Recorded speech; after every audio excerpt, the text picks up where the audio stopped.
Hello guys, welcome back to my YouTube channel. അപ്പോൾ ഇന്നൊരു travel വ്ളോഗാണ്.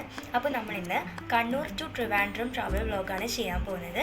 അപ്പോൾ നമുക്ക് വീഡിയോയിലേക്ക് പോകാം. ഹലോ ഗായ്സ്, അപ്പോൾ എല്ലാവർക്കും സുഖമല്ലേ? അപ്പോൾ നമ്മളിന്ന് ട്രിവാൻഡ്രം വരെ പോകുകയാണ് കേട്ടോ. അപ്പോൾ ഞാനിപ്പോൾ കണ്ണൂർ റെയിൽവേ സ്റ്റേഷനിലാണ് ഉള്ളത്. നമ്മൾ ട്രെയിന് വരാൻ വേണ്ടി കാത്തു നിൽക്കുവാണ്.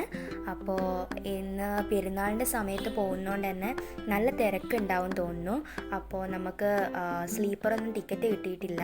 നമ്മൾ വേഗം തീരുമാനിച്ചു കേട്ടോ ഇങ്ങനെ ഒന്ന് അമ്പലത്തിൽ പോയിട്ട് വരാമെന്ന്. അപ്പോൾ നമ്മളിപ്പോൾ തിരുവനന്തപുരം എത്താനായി. ഇപ്പം കഴക്കൂട്ടത്താണുള്ളത്. അപ്പോൾ നല്ല തിരക്കുണ്ടായിരുന്നു കേട്ടോ. നമുക്ക് ടിക്കറ്റ് കിട്ടാത്തതുകൊണ്ട് തന്നെ അപ്പോൾ ജനറലിലാണ് നമ്മൾ കയറിയത്. അപ്പോൾ നല്ല തിരക്കുണ്ടായിട്ടുണ്ടായിരുന്നു. അപ്പോൾ നമ്മളിപ്പോൾ റൂമിലെത്തി കേട്ടോ. നല്ലൊരു റൂമായിരുന്നു. പത്മനാഭസ്വാമി ക്ഷേത്രത്തിൻ്റെ അടുത്തുള്ള ഹോട്ടലിൽ തന്നെയാണ് നമ്മൾ റൂം എടുത്തത്. രാജധാനി ഹോട്ടലിൽ തന്നെയാണ് നമ്മൾ റൂം എടുത്തത്. അപ്പോൾ ഇവിടുത്തെ പെയിൻറ്റിങ്സ് ഒക്കെ നല്ല രസമുണ്ടായിരുന്നു കേട്ടോ. കുറേ പെയിൻറ്റിങ്സ് ഉണ്ടായിരുന്നു. നമ്മൾ വരുന്ന വഴിക്കൊക്കെ ഒരുപാട് പെയിൻറ്റിങ്സ് ഉണ്ടായിരുന്നു. നല്ലൊരു റൂം തന്നെയായിരുന്നു കേട്ടോ. നമ്മൾ മാവേലി എക്സ്പ്രസ്സിനാണ് വന്നത്. രാവിലെ തന്നെ നമ്മൾ എത്തി.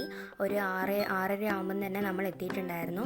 പിന്നെ ഇവിടെ ചായ ആക്കേണ്ടതും പിന്നെ ഹോർലിക്സ് പിന്നെ കോഫി ഷുഗറൊക്കെ ഉണ്ടായിരുന്നു. അപ്പോൾ രാവിലെ തന്നെ നമ്മൾ ചായയൊക്കെ ആക്കി കുടിച്ചു കേട്ടോ. നല്ലൊരു പിന്നെ വാട്ടർ ബോട്ടിലൊക്കെ ഉണ്ടായിരുന്നു. പിന്നെ ഇവിടെ ഫുൾ മിറേഴ്സ് ആയിരുന്നു കേട്ടോ. ഡോറിൻ്റെ സൈഡിലായാലും പിന്നെ നമ്മുടെ ഷെൽഫിൻ്റെ മുമ്പിലായാലും ഒരുപാട് മിറേഴ്സ് ഉണ്ടായിരുന്നു. പിന്നെ ഇത് അവിടുത്തെ ബാത്റൂം ആയിരുന്നു. വാഷ് ബേസിൻ്റെ മേലെ തന്നെ വലിയൊരു മിററൊക്കെ ഉണ്ടായിരുന്നു. നല്ല ഒരു റൂമായിരുന്നു. നിങ്ങൾ പത്മനാഭസ്വാമി ക്ഷേത്രത്തിൽ വരുവാണെങ്കിൽ എന്തായാലും രാജധാനി ഹോട്ടലിൽ നിങ്ങൾക്ക് റൂം ബുക്ക് ചെയ്യാവുന്നതാണ്. പിന്നെ ഇവിടെ നമ്മുടെ മിനി ഫ്രിഡ്ജ് ഉണ്ടായിരുന്നു. അപ്പോൾ അതും കൂടി നിങ്ങൾക്ക് കാണിക്കാമെന്ന് വിചാരിച്ചു. പിന്നെ ചൂടുവെള്ളം തിളപ്പിക്കാനുള്ള ഇതുണ്ടായിരുന്നു. പിന്നെ മിനി ഫ്രിഡ്ജ് ഒന്നും ഉണ്ടായിരുന്നില്ല കേട്ടോ. നമ്മൾ എന്തെങ്കിലും കൊണ്ടുവയ്ക്കണം. നല്ല തണുപ്പുണ്ടായിരുന്നു. പിന്നെ അവിടെ ഒരു മുല്ലപ്പൂവിൻ്റെ മണം ഉണ്ടായിരുന്നു. അത് മുല്ലപ്പൂ അതിൻ്റെ ഉള്ളിൽ വിരിച്ചിട്ടുണ്ടായിരുന്നു തോന്നുന്നു അമ്പലത്തിൽ പോകുന്നവർ. അപ്പോൾ പിന്നെ നമ്മൾ രാവിലെ തന്നെ ചായ ഉണ്ടാക്കി കുടിച്ചു. ഞാൻ ചായയാണ് കുടിച്ചത്. അമ്മക്ക് കോഫി ആക്കി കൊടുത്തു.